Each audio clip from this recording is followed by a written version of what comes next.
Welcome back to my channel. मित्रों, headlines के साथ उपस्थित हूँ।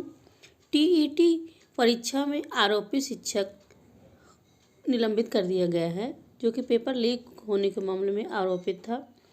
और 2022 की अवकाश तालिका आ गई है। कई छुट्टियां रविवार के दिन जा रही हैं। 69,000 शिक्षक भर्ती मसले को लेकर के धरना प्रदर्शन जारी और अस्थायी शिक्षकों को स्थायी किए जाने का मामला चल रहा है। तो ये तो थी हेडलाइंस और इन्हीं खबरों को विस्तार से वीडियो में जानेंगे। इसके लिए आपको वीडियो को पूरा देखना होगा।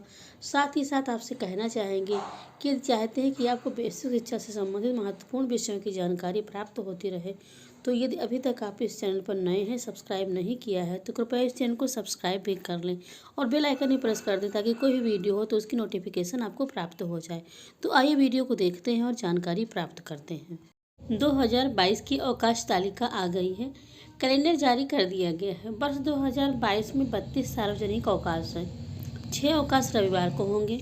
इसमें 9 जनवरी गुरु गोविंद सिंह जयंती, 10 अप्रैल को रामनवमी, 10 जुलाई को बकरीद, 2 अक्टूबर गांधी जयंती, 9 अक्टूबर 12 वफात और 25 दिसंबर क्रिसमस डे शामिल हैं।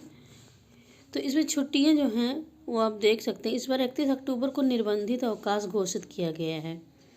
इस दिन सरदार वल्लभ भाई पटेल और नरेंद्र देव की जयंती होती है। निर्बंधित अवकाश के लिए कुल 33 दिन दिए गए हैं। इसमें से किसी भी 2 दिन अवकाश सरकारी कर्मचारी ले सकते हैं। सार्वजनिक अवकाश में बकरीद और वफात चांद को देखकर घोषित करने वाले अवकाश हैं, वो भी रविवार को होंगे। कलेक्ट्रेट के कर्मचारियों का कहना है कि पिछले साल 31 अक्टूबर को निर्बंधित अवकाश नहीं था। इस बार पहली बार इसे सूची में शामिल किया गया है।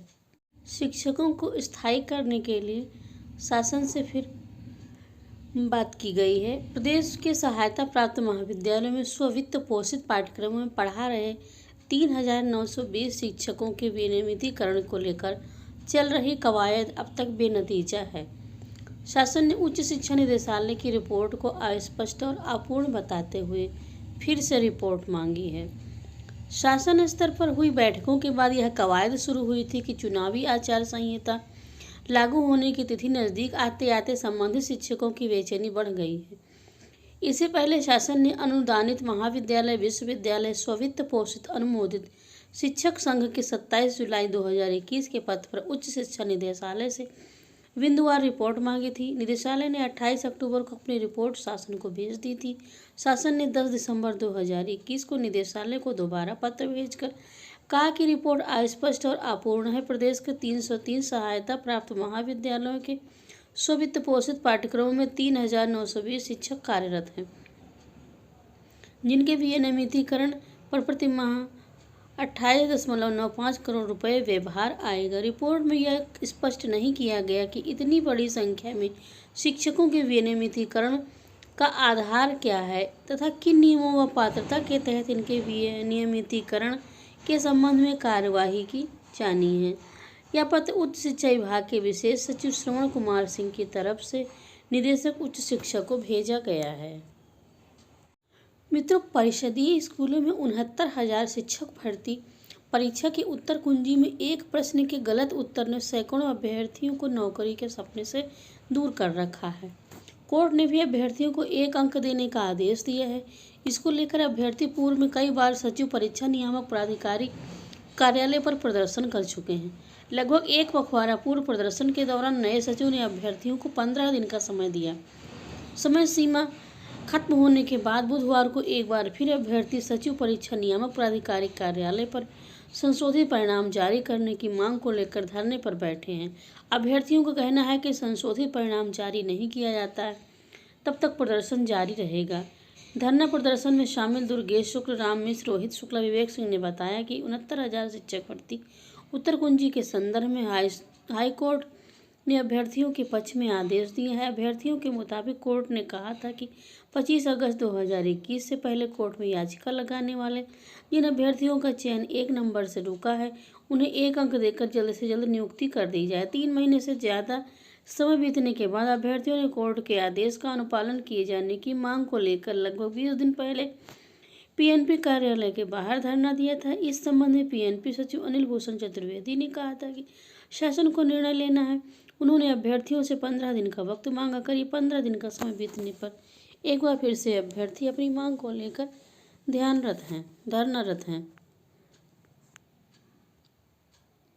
बेसिक शिक्षा विभाग के अंतर्गत जनपद स्तर एवं विकास खंड स्तर पर संचालित कार्यालय में शिक्षक शिक्षणेतर कर्मचारियों के संबंधीकरण के संबंध में सूचना उपलब्ध कराए जाने के संबंध में आदेश आपके सम्मुख प्रस्तुत है। प्रेषक सचिव उत्तर प्रदेश बेसिक शिक्षा परिषद प्रयागराज, सेवा में जिला बेसिक शिक्षा अधिकारी समर जनपद उत्तर प्रदेश।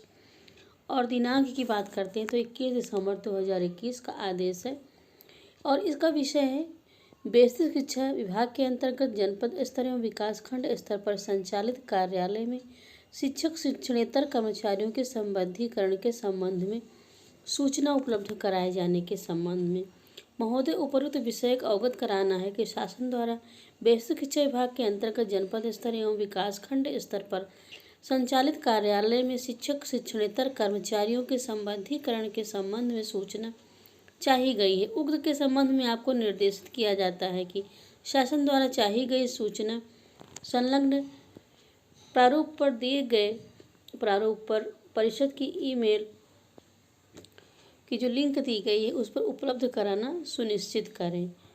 और इसका प्रारूप है, देखिए, पहले कॉलम में क्रम संख्या, दूसरे में शिक्षक शिक्षणेतर कर्मचारी का नाम, पद नाम, कार्यरत विद्यालय का नाम, कार्यालय का नाम जिसमें संबद्ध किया गया है, आदेश संख्या जिससे संबद्ध किया गया है, दिनांक और अभियोक्ति।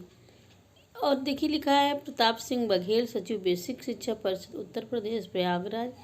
और इसकी प्रतिलिपि को निम्नलिखित को सूचनार्थ एवं आवश्यक कार्यवाही है जो प्रेषित करने के लिए कहा गया है।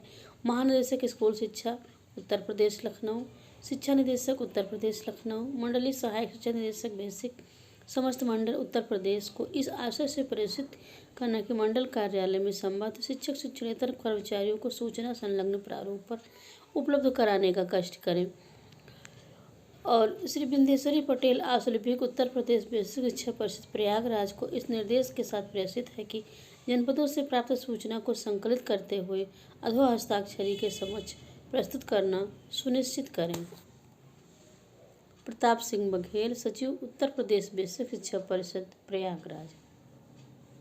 टीईटी परीक्षा के संबंध में जो खबर आई थी कि इसका पेपर लीक हो गया है, उसके संबंध में एक शिक्षक को निलंबित किया गया है।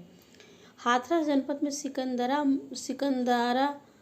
विकास खंड के प्राथमिक विद्यालय देवर पानाखर के प्रभारी प्रधानाध्यापक पर शिक्षक पात्रता परीक्षा टीईटी के पेपर लीक मामले में शामिल होने का आरोप है। इसे लेकर समाचार पत्रों में प्रकाशित खबर के आधार पर खंड शिक्षा अधिकारी बीईओ की रिपोर्ट पर बेसिक शिक्षा अधिकारी बीएसए ने आरोपी शिक्षक निर्दोष कुमार के खिलाफ निलंबन की कार्यवाही की है। प्राथमिक विद्यालय देवर पनाखर में प्रभारी प्रधानाध्यापक के पद पर तैनात निर्दोष कुमार 3 दिसंबर से लगातार अनुपस्थित चल रहे हैं। बीईओ सिकंदराऊ द्वारा बीएसए को प्राप्त कराई रिपोर्ट में कहा गया कि अनुपस्थित चल रहे शिक्षक निर्दोष कुमार के बारे में समाचार पत्रों के माध्यम से जानकारी मिली कि यूपी टेट पेपर लीक मामले में आरोपी हैं और 13 दिसंबर से उन्होंने कोर्ट में समर्पण कर दिया है। बीएसए ने निर्दोष कुमार को अनधिकृत रूप से विद्यालय में अनुपस्थित रहने और यूपी टेट पेपर लीक मामले में आरोपी होने के मामले में तत्काल प्रभाव से निलंबित कर दिया।